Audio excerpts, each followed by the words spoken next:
Bismillahirrahmanirrahim. Ahlan sahlan. Assalamu alaikum. I am back with another episode of Voice of Emirates show. This show always bring such kind of high caliber Emirati women in the show that is an example as is a leader in their town, and they are doing amazing job. And today my guest is from the beautiful mountains of Rasul Khaimah. Rasul Khaimah is an amazing Emirates. Those who are familiar with Dubai, it's just like 40 minutes away from Dubai airport, and surrounded by beautiful mountains, resorts, a lovely place to go and visit. This lady is an HR expert, uh, life coach. She can turn your professional career into an amazing position where you can just fly and you go on the top. And she has multiple awards, which I'm going to ask how she get that awards. And also I'm going to ask a lot of questions about how she turned into a successful woman. She is the best selling author. Her book is really amazing to read, and few of her life salient features which no one knows. Today she is going to share. So please welcome in the show Mona AlHebsi. Assalamu alaikum, Dr. Musa. How are you? I'm How's good. everyone? Mona, thanks for joining us live from Rasul Khaimah. Ramadan Kareem. I hope your fasts are going really good. Ramadan in Rasul Khaimah, can you tell me, like, is it same like in Dubai, Abu Dhabi, or it is a bit different or more traditional? Would you like to say something about Ramadan in Rasul Khaimah? Yes, sure. So, in the beginning, thank you, Dr. Musa, for hosting me, and I wish you and all the listeners and viewers Ramadan Kareem. So, since you asked about Ramadan and Ras Al Khaimah, it is very similar to how it is in Dubai and the rest of the Emirates, but it really depends on the fact whether you really are surrounded in an area where people will actually be visiting and sending food during iftar. You will see children, you will hear noise after iftar of children playing, or if you are in a very a little bit far away, so you will just have your own celebration with your family. Oh, that's amazing. I heard in Rasul Khaimah in UAE, people become really generous and they distribute food for iftar, for sahur. The openness and the kindness goes to the extent that is very exemplary for the rest of the world. So, how you arrange your iftar and what is the menu nowadays for breaking your fast? So I think the most important, like in any home, the most important person is the mother. So we all look forward to, okay, and she actually asked us from 1 day, 2 day before, like, okay, what do you want in the weekend? So because today's Saturday, today's a weekend, and the evening we'll have a big gathering of family, of my brothers, sisters, nieces, nephews. So she makes sure that, okay, she was thinking since yesterday, okay, everyone's coming tomorrow. What should I cook? What should I, prepare for iftar? So she generally prepare dishes that children like. So things like, macaroni, pasta, the nuggets, the French fries and stuff. And the main dishes that, for example, my father prepare, or she asks us every day, like, okay, what would you like me to cook for you? So it depends. Basically, we have a lot of nice food because my mother is around, and we all, I think, every home that has a mother, they enjoy this That's period of Ramadan. amazing, and this is a lovely lifestyle, family structure that you have in UAE, which we miss in United Kingdom, because here is a bit of different. Everyone is living by their own. Very rarely you have people around you who can come on weekends. So the culture is a bit different. You are the lucky girl. So Let's start because you are with us. So I have a lot of questions for you, and I want to ask you about that. How you landed up finally in this HR coaching, in this profession. What was the motive behind, and what brings you in this? Could you like to explain to us? Yeah, so I think most of us, if not all, whatever like will happen to us during our life, it's all the big plan by God. So a lot of time when we enter a certain, discipline or program in the university, or end up taking a certain job, it's not. I mean, most of the time we don't plan for it. It just happened, and this is what happened also with me. In the beginning, I studied e-commerce in Ras Al Khaimah Women's College, HCT, and then I did my work placement in Hilton Ras Al Khaimah. It was back in 2004. So when during my work placement, I was so much amazed to see how the operation happened in the hotel, how people work in the hotel, how friendly it is, how multicultural it is, and I was really amazed by that. And I decided at that point that I would like to make my career in hospitality. Now, back in 2004, it was not as it's today, where, like, for example, people are more open and government encourage nationals to enter private sector. It was a little bit challenging for a lady like me who comes from a mountain area to go and work in a hotel. Like, I know it's the case with many cultures like this, but I think with help of God, of Allah, first of all, but then with my determination, with my hard work, Alhamdulillah, yani I made my place. It was not easy. A lot of people were asking me during that time, okay, how do you do this? You are a covered lady, you work in a hotel. How does it work? So there are a lot of misconceptions that I had to go and clarify for people by being myself, being authentic, being who I am, representing my culture, representing my religion, and being a very sincere and hard worker in what I do. So people saw that, and then it kind of خلاص, once you do the right thing, Allah helps you to get ahead in life. So I did all my studies. I acquired so many qualifications, professional certifications. I've continued my study. I've gained an MBA in human resources management, and this is then when my career started picking up. So I started in Burj Al Arab in 2005 as an admin, learning and development admin, and I got promoted in 2 years, and from there my career picked up actually from one hotel to another hotel. So I started taking bigger assignments, bigger positions, until my last one was being the head of HR and in Jumeirah Zabil Sarai.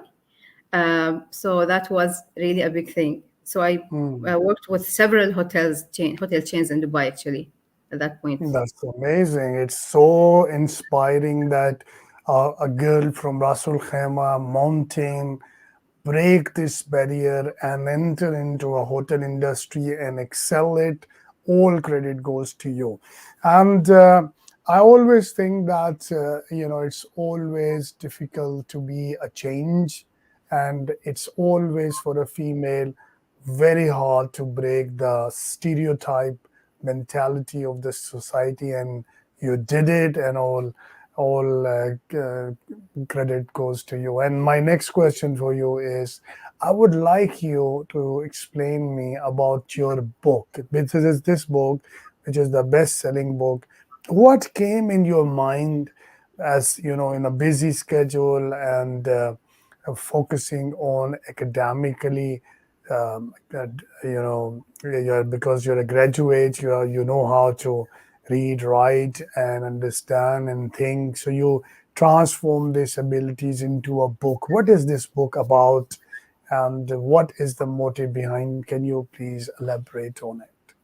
Yeah, sure. So my book is called Beat the Odds, and it is basically talking about my career journey, how I started in a career or in a industry which is hospitality, as I mentioned, and how anyone can actually get started in any, let's say, unpopular field and make his or her way up. Especially being a woman, I've shared a lot of my career tips and techniques in the book, which enabled me to actually be where I was in my career before I leave my corporate job.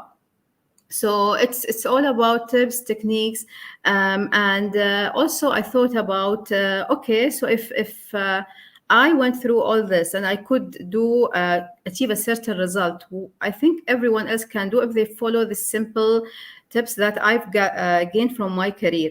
And also because I wanted always to leave something, because no one knows how far you will work, how far you will do this, how far will be in this life. So I wanted always to leave something behind me that people can benefit from even after I go from here. And I think this is really ingrained in our religion, because it says like after we die, nothing will help us except the knowledge, the beneficial knowledge that we leave for people, and the children who pray for us, and anything charity that we keep and people benefit from it. So I consider this as a knowledge, and also like if I'm here or not here. Oh, that's amazing. It's a very valuable contribution by you for the followers that want to learn and see the things. I would like you as a female, what challenges, resilience and obstacles you felt when you are working, and how you face them, how you cope with them, and how you make a strategy to overcome. This will be a very important point for my audience to learn from you on this. Please go ahead. Yeah, sure. So, actually, whenever you get into a career or something you would like to do, something, there will always be competition. There will always be people who are not supportive, things that will make your journey a bit spicy and not very straight. So it's like it's totally up to you what tools you have. So I would focus on on the word tools, because tools mean here everything that you would use throughout your journey to get where you want to get to, so to achieve your goals, to get your destination, and so on. So for this, I used my of course common sense, and I always follow my intuition, because I'm a very intuitive person. I think intuition is something that God has given every human being, and it is something that guides us in this life. So when there is something that you need to achieve, you need to always have that sometimes some moments of silence to connect yourself and say, okay, what I'm gonna do now in this situation. So having worked in an industry where is a lot of it was like Emiratis were very a minority, I would say, at that point, and it's growing now, but it was not easy to venture in such a career. Again, the fact that I'm a lady, I am covered. I used to hear all sorts of comments, by the way, like throughout my career, about that you are covered, how it is, and people have a misconception. They come from different cultures, especially in hospitality. They come from different countries. They have different, thoughts and beliefs. So I think the only thing, the tool, after obviously taking the help of Allah and asking Him for help, is to believe in yourself, self-confidence, believe in yourself, believe that you can do it. Set goals for yourself. So for me, I always had goals. At some point in my career, I actually sat, and when I tell the story to anyone, they always laugh. I sat and I made a future CV, how my CV will look like after 10 years. And I actually fed in all the qualifications I wanted to have after 10 years, all the, let's say, skills that I would love to be acquired, all the awards that I would love to win. And I think that was really a turning point in my career, because when I even tell my sisters or anyone who I talk about this experience, they feel like, oh my God, how did this idea came to you? So I think usually they say when you write your goals, it always materializes somehow. Allah help you Wow. to make it happen in reality. So actually, I kept on opening this, and in fact, modifying it with time. So let's say after 10 years, when I looked at this, I achieved much more than what I wrote in that, because it was the belief, it was the hard work, it was the the perseverance. I know you talk a lot about perseverance to achieve success, but it's really a key ingredient for any person who would like to achieve success. So I think it's always looking ahead and having a plan and just going for it, and Allah will help all the time. You're right. You're right. This is the secret of all. You compose it into a very condensed information. I think it's very useful. I always believe that a man is somehow successful, but it is also creditable. But when a woman becomes successful, talk about success, how to convert yourself as a successful leader is more inspiring because woman life is a bit different than a man's life. So my question is that I always ask and I wonder that how you balance your life with your work life. For example, you are a mother, you are a wife, you are a daughter, and you have a long hour works, you work in hospitality. How you manage your personal life with the professional life, this is very, very important to ask from you. So please enlighten us on it. Yeah. I think the question is really asked all the time by everyone, that how it is possible to do everything.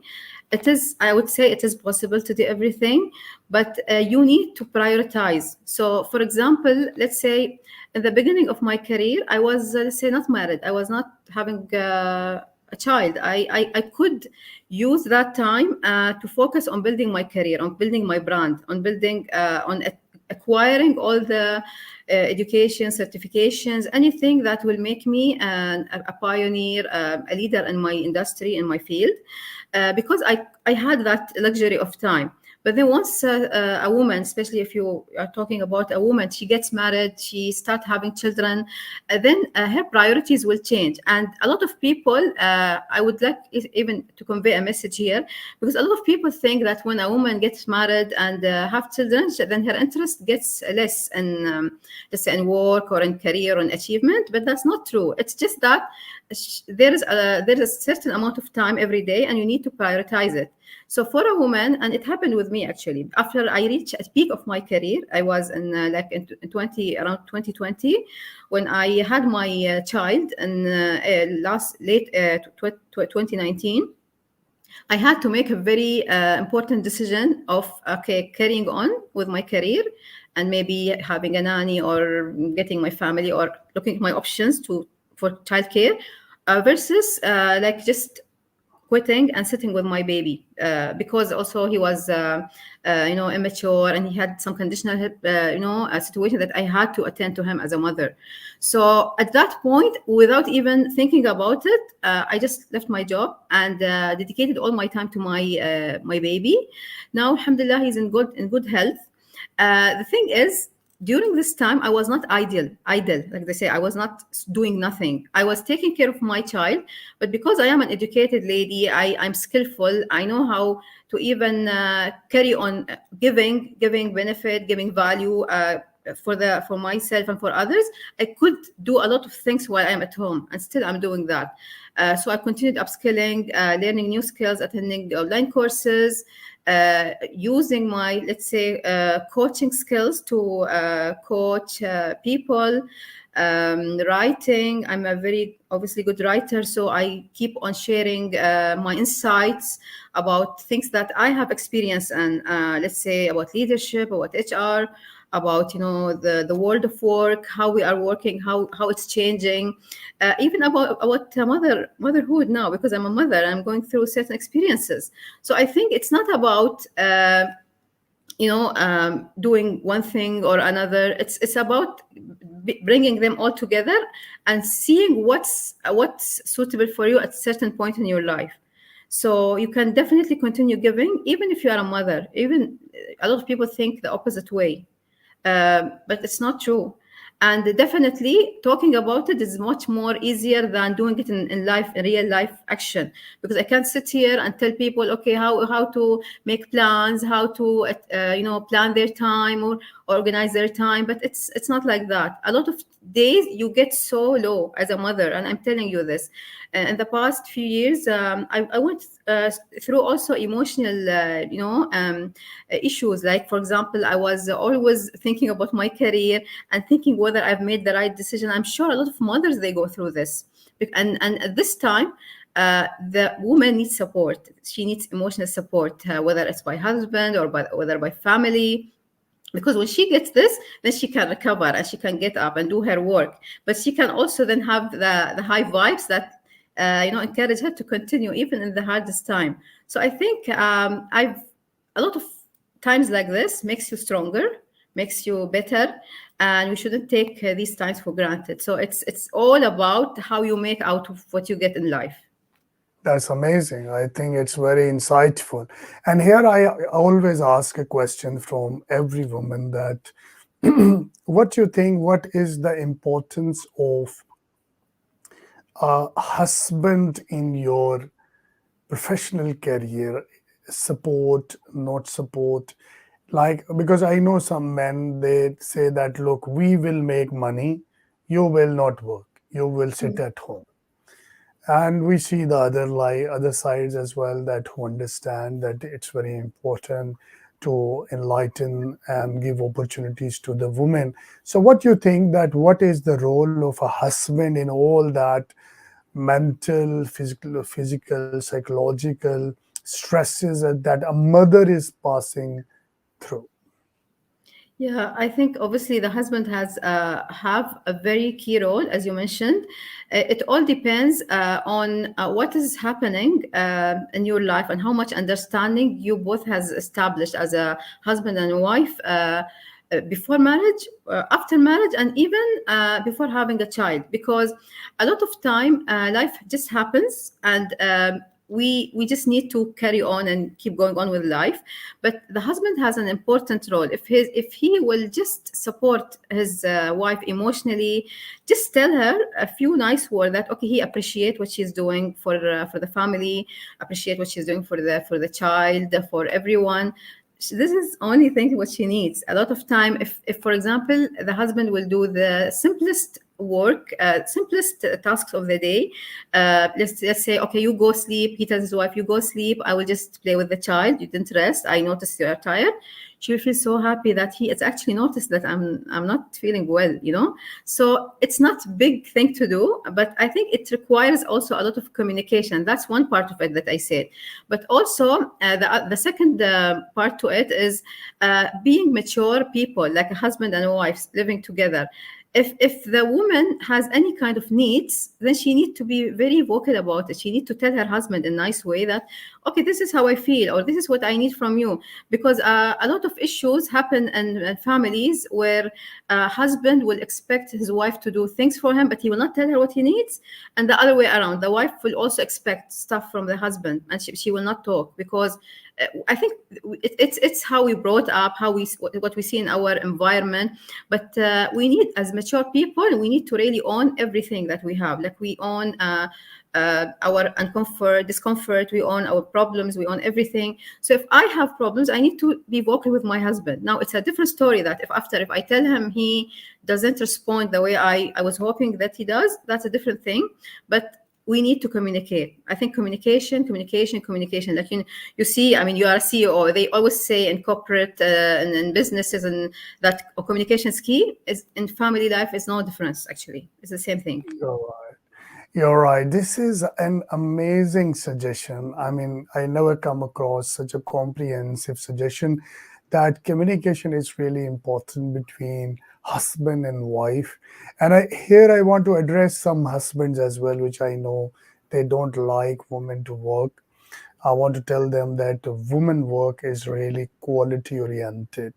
When they work, they focus, they concentrate. Men looks to the general picture, look into a leading role. Woman is very particular about what she does, and that brings quality of the work. And we should give them opportunities.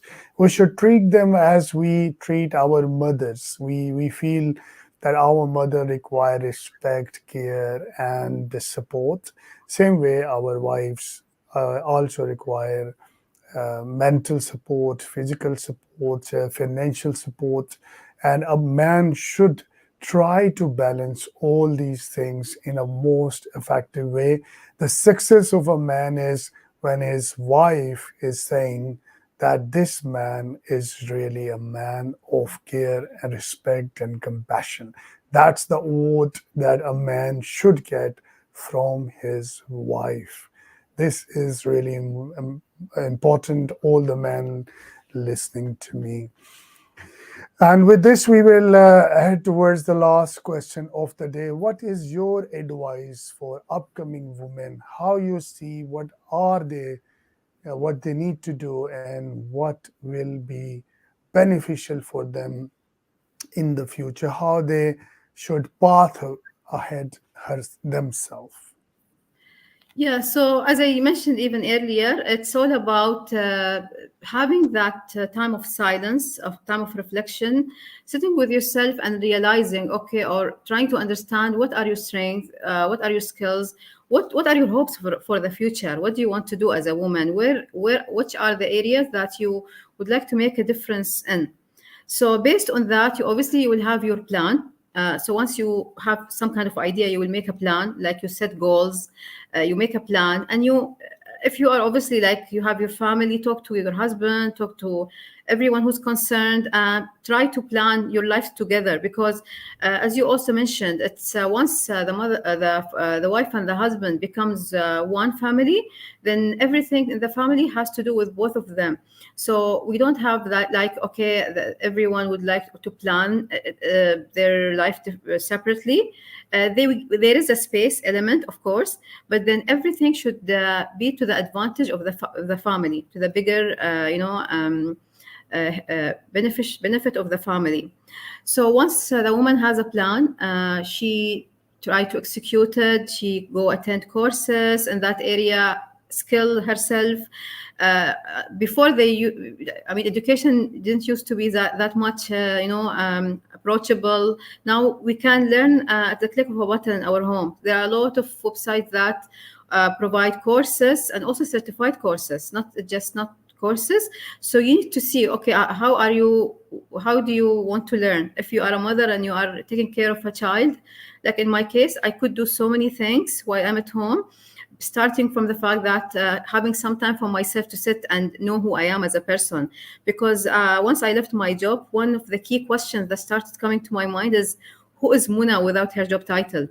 So I had actually to think about this, and it was, I would say, like soul-shattering question for me, because I've spent a big amount of time doing everything to reach the peak of my career. But then once I had the question, it was like, no, Mona, there is some work to be done. You need to deep dig down and know who you are, what you want, who are you without your job and your, corporate career title.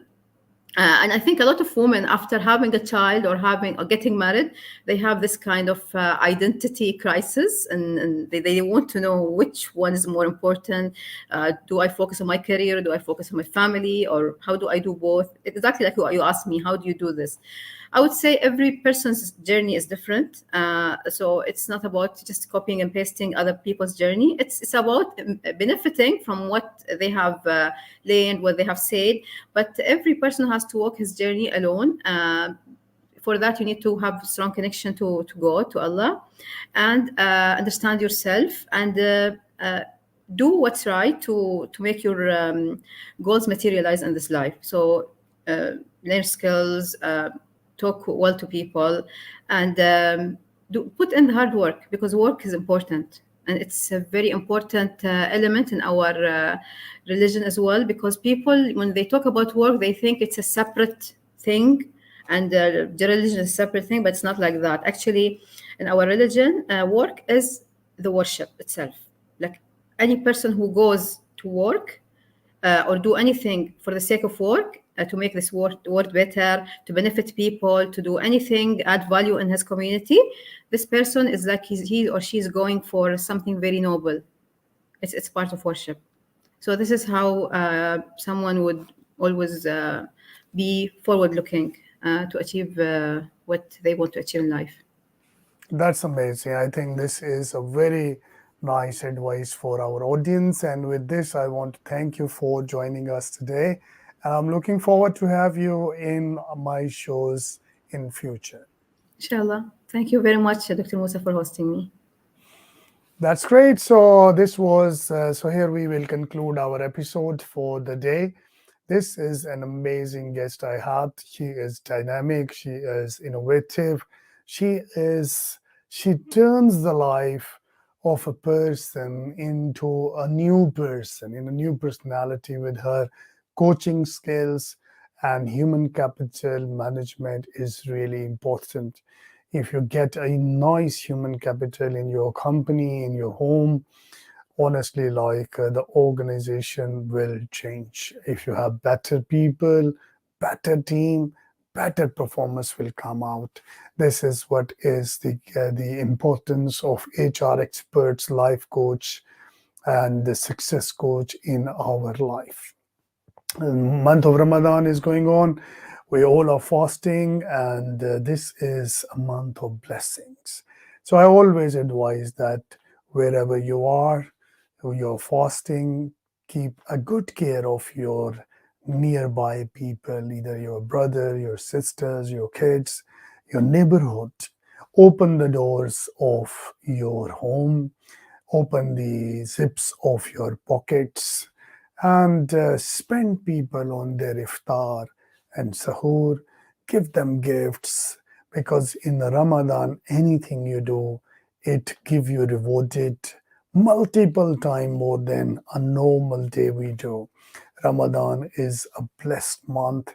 In this month, all the bad doors of hell closed and the doors of heaven opens. God becomes extremely merciful. Already He is merciful, but in the Ramadan, everything goes higher and higher in mercy. So, all of you, I wish a great Ramadan. Always um, wish you the best wherever you live, whatever you do.